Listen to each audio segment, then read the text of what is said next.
కెరీర్లో మొదట్లో నాకు ఏమీ తెలిసేది కాదు. అందుకే ఎలా నటించమని అంటే అలా నటించాను. అలాగే కెమెరా ఏ యాంగిల్లో ఉందో కూడా చూసుకోకుండా నటించాను. తీరా స్క్రీన్పై చూస్తే కానీ తెలియలేదు ఎంత అసభ్యంగా నటించాను అనే విషయం అని బాంబు పేల్చింది కాజల్ అగర్వాల్.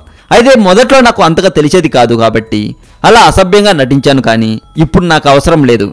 ఎవరి కోసమో అలా నటించాల్సిన గతి నాకు పట్టలేదు.